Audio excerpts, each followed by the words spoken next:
11월 14일 화요일 그리로 피하게 하라는 제목으로 민수기 35장 1에서 21절의 말씀입니다. 사랑의 하나님 감사합니다. 오늘도 말씀 묵상의 시간을 주심에 감사합니다.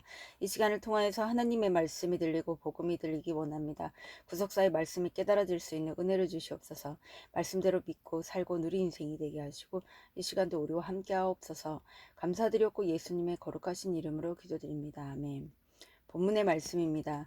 여호와께서 여리고 맞은편 요단 강가 모압 평지에서 모세에게 말씀하여 이르시되 이스라엘 자손에게 명령하여 그들이 받은 기업에서 레위인에게 거주할 성읍들을 주게 하고 너희는 또 그 성읍들을 두르고 있는 초장을 레위인에게 주어서 성읍은 그들의 거처가 되게 하고 초장은 그들의 재산인 가축과 짐승들을 둘 곳이 되게 할 것이라.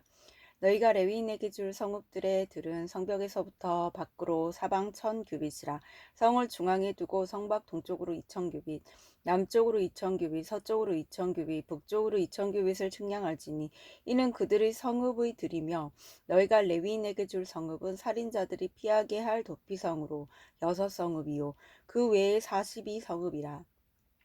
너희가 레위인에게 모두 48성읍을 주고 그 초장도 함께 주되 너희가 이스라엘 자손의 소유에서 레위인에게 너희가 성읍을 줄 때 많이 받은 자에게서 많이 떼어서 주고 적게 받은 자에게서는 적게 떼어줄 것이라. 각기 받은 기업을 따라서 그 성읍들을 레위인에게 줄지니라. 여호와께서 또 모세에게 말씀하여 이르시되 이스라엘 자손에게 말하여 그들에게 이르라. 너희가 요단강을 건너 가나안 땅에 들어가거든 너희를 위하여 성읍을 도피성으로 정하여 부지 중에 살인한 자가 그리로 피하게 하라. 이는 너희가 복수할 자에게서 도피하는 성을 삼아 살인자가 회중 앞에 서서 판결을 받기까지 죽지 않게 하기 위함이니라. 너희가 줄 성읍 중에 6을 도피성이 되게 하되 세 성읍은 요단 이쪽에 두고 세 성읍은 가나안 땅에 두어 도피성이 되게 하라. 이 6성읍은 이스라엘 자손과 타국인과 이스라엘 중에 거류하는 자의 도피성이 되리니 부지 중에 살이나 모든 자가 그리로 도피할 수 있으리라. 만일 철 연장으로 사람을 쳐 죽이면 그는 살인자니 그 살인자를 반드시 죽일 것이요 만일 사람을 죽일 만한 돌을 손에 들고 사람을 쳐 죽이면 이는 살인한 자니 그 살인자는 반드시 죽일 것이요 만일 사람을 죽일 만한 나무 연장을 손에 들고 사람을 쳐 죽이면 그는 살인한 자니 그 살인자는 반드시 죽일 것이니라.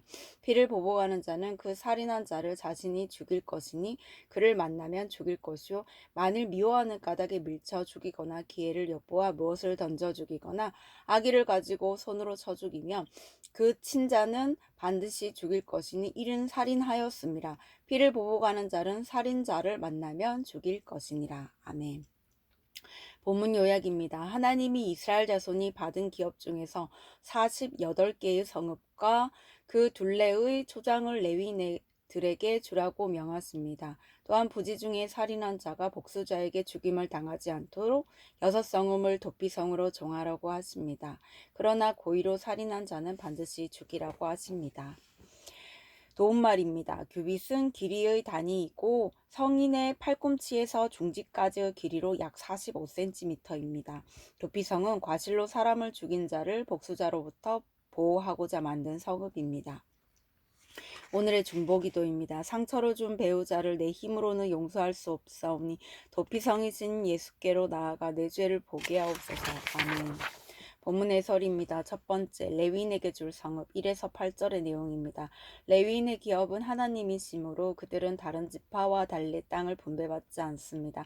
그러나 그들도 거주할 곳은 있어야 하기에 다른 지파들로부터 48개의 성읍과 그 주위의 초장을 받습니다.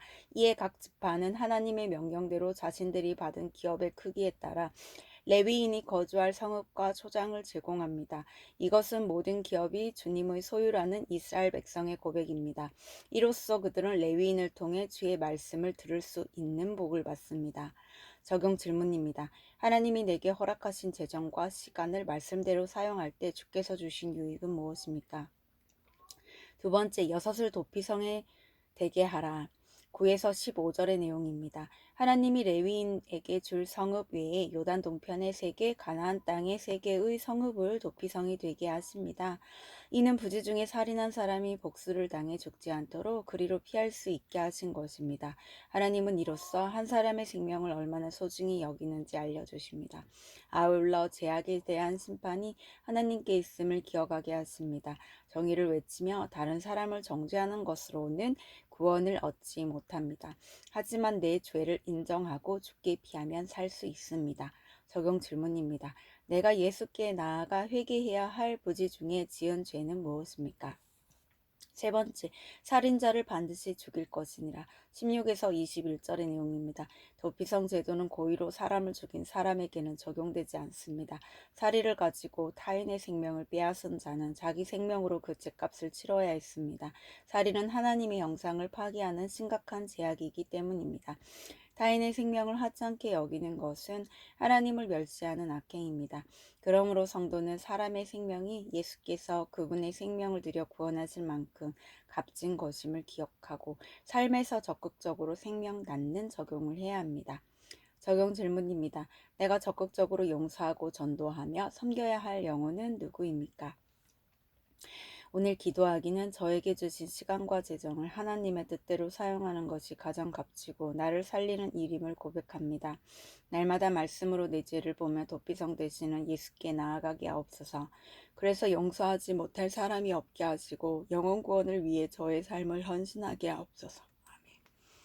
묵상 간증입니다. 십자가 도피성 아래란 제목으로 이연선님의 말씀 적용글입니다. 결혼 17년 차 주부로서 현재 2딸을 키우며 프리랜서로 일하고 있습니다. 당대 신앙인인 저는 대학생 때부터 신앙생활을 시작했습니다. 하지만 청년부에 마땅한 배우자감이 없다는 교만과 저의 신체적 약함을 이해해 줄 것이라는 인간적인 믿음을 가지고 교포이자 가톨릭 신자인 남자와 결혼했습니다. 남편은 성격이 좋아 보였고 무엇보다 섬유 근육통으로 고통받던 저처럼 고관절 질환이 있어 제 아픔을 온전히 이해해 줄 것 같았습니다. 그러나 제 예상과 달리 결혼 후 저희 부부는 서로 자기가 더 아프다고 주장하느라 상대를 미워하는 죄만 쌓았습니다. 특히 남편은 말기 암 환자들에게 처방되는 마약성 진통제를 복용하고 있었습니다. 아무리 처방받은 약이라고 해도 약효과가 강하고 부작용이 심했습니다. 제가 두통 때문에 그 진통제 반알을 복용했다가 환각과 심각한 금단 증상을 겪었기 때문입니다. 저는 교회 소그룹 모임에서 이 일을 나눈 뒤 권면에 따라 남편이 복용하는 약을 멀리했습니다. 중독에 쉽게 빠지는 저를 아신 하나님이 약물 중독의 위험성을 깨닫게 하시려고 그 사건을 허락하셨음을 알게 되었습니다. 감사하게도 하나님은 교회 공동체 안에서 날마다 말씀과 기도로 도피성이신 예수님께 피하게 하셨고 지금도 약을 다시 찾지 않도록 저를 지켜주고 계십니다. 도피성으로 피한 살인자가 회중 앞에 서서 판결을 받듯이 저희 부부는 매주 소그룹 모임에서 모든 고난과 사건을 세세히 나누며 지내고 있습니다. 참는 게 익숙한 저와 달리 남편은 자신의 감정을 솔직히 인정하고 나눕니다. 그런 남편의 나눔 위에 하나님이 큰 은혜를 부어주셔서 현재 남편은 약물을 복용하지 않아도 될 정도로 건강이 회복되었습니다. 예수 그리스도의 십자가만이 진정한 도피성인 것을 기억하며 남편과 함께 그 십자가 밑에서 날마다 속죄하기를 원합니다. 적용 질문입니다. 약물 없이 일상생활이 힘들었던 남편을 구원해 주신 하나님께 감사